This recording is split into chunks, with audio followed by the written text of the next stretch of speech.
सर्वांचे मीडियाचे स्वागत करतो.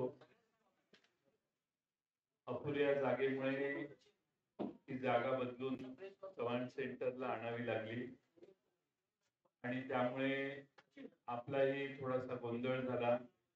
पुढच्या वेळी असं गोंधळ होणार नाही याची काळजी घेतली जाईल. आपल्याला जर कोणाला नाही बऱ्याच लोकांना त्रास झाला असेल तर याच्याबद्दल आम्ही दिलगिरी व्यक्त करतो. आम्ही सर्व विरोधी पक्ष महाराष्ट्रातले काल चीफ इलेक्शन कमिशन महाराष्ट्राचे जे आहेत त्यांना भेटायला गेलेलो. त्यांना आम्ही एक निवेदन दिलं आणि निवेदनात त्यांना मी महाराष्ट्रातल्या ज्या मतदार याद्या आहेत त्याच्यातल्या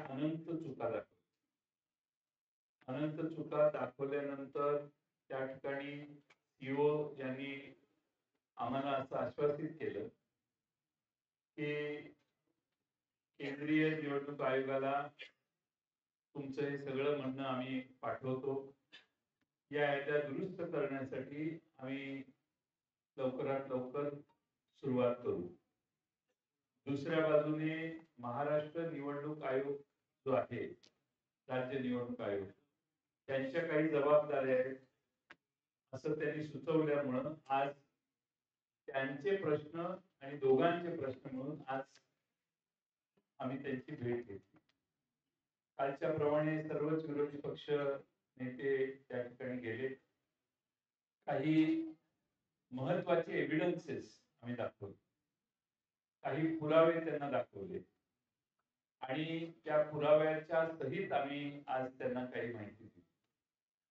या पुराव्याच्या बरोबरच आम्ही त्यांना पत्रही दिलेलं आहे.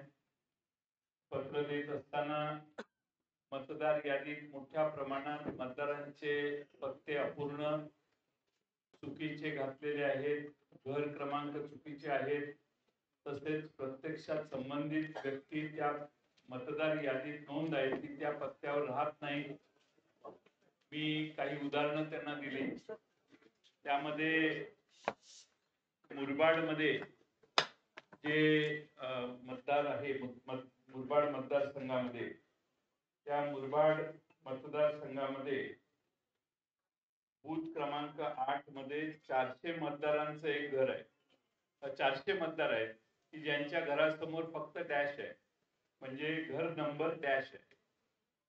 बंडेरा विधानसभा मतदारसंघ बूथ नंबर 211 वरती 450 मतदारांचं घर क्रमांक 0 लिहिलेलं आहे. कामठी विधानसभामध्ये देखील 867 मतदारांचं घर निरंक आहे, घर नंबरच नाही. बऱ्याच ठिकाणी दुबार मतदार नोंदवण्यात आलेले आहेत, म्हणजे एका व्यक्तीला 8-8, 5-5, 4-4 वेळा मतदानाचा हक्क दिलेला आहे. एपिक नंबर एकच असतो अशी आजपर्यंत आपल्या सगळ्यांची खात्री होती, पण मतदार याद्यामध्ये अनेक वेगळ्या एपिक नंबरची माणसं आम्ही त्यांना निदर्शनाला आणून दिली. त्यामुळं नालासोपारा मतदारसंघामध्ये सुषमा गुप्ता या महिलेचं नाव वेगळ्या एपिक नंबर आयडी सह 6 वेळा नोंदवलेलं आहे. आणि आपणच 12 ऑगस्टला विविध न्यूज चॅनेलने माध्यमांमध्ये पुराव्यासह हे दाखवलं. 12 ऑगस्टला आपण दाखवलं. दुपारी 3 वाजता आमच्या पक्षाने, आमच्या कार्यकर्त्यांनी तपासलं तर आपण म्हणतात की वस्तुस्थिती याच्यात होती मतदार यादीत ऑनलाईन. आणि 6 वाजता मात्र ती सगळी नावं या बाईंची, म्हणजे या श्रीमती गुप्ता जे आहेत त्यांचं नाव हे त्या ठिकाणाहून काढण्यात आलं. आमचा प्रश्न हा आहे की आपण न्यूज चॅनेलच्या मार्फत एक बातमी दाखवता, दुपारी 3 वाजता या महिलेचे फोटो आणि एव्हिडन्स तुम्ही टेलिव्हिजनवर दाखवता, तर सकाळी दुपारी 3 ला ती नावं असतात, 6 ला ती नावं जातात. आमचा प्रश्न आम्ही निवडणूक आयोगाला विचारलेला आहे की ही नावं कुणी काढली, कुणी त्यावर तक्रार केली, तक्रार कधी करण्यात आली आणि कुणी स्थळ पाहणी केली, आणि हे फोटो एकाच महिलेचे आहेत याचं व्हेरिफिकेशन करण्याच्या कुणी नावं काढली.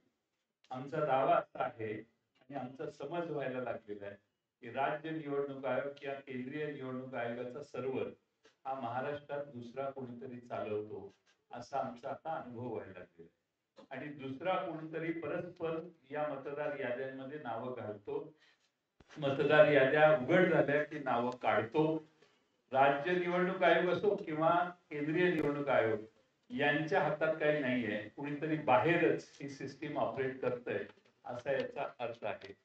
आम्ही त्याचबरोबर त्यांना हेही दाखवलं की एकाच पत्त्यावर अनेक नोंदणी आहेत. आता मध्य विधानसभा नाशिक इथं घर क्रमांक 3829 या घरामध्ये 813 मतदारांची नोंद आहे. पुणे कॅन्टोन्मेंट मतदारसंघात बूथ क्रमांक 30 मध्ये घर क्रमांक 226 या घरात 869 मतदारांची नोंद आहे. आणि सगळ्यात महत्वाचं म्हणजे दर तासाला मतदार यादी जाहीर होते. किती पुरुषांनी मतदान केलं, किती महिलांनी मतदान केलं, हे दर तासाला जाहीर होतं.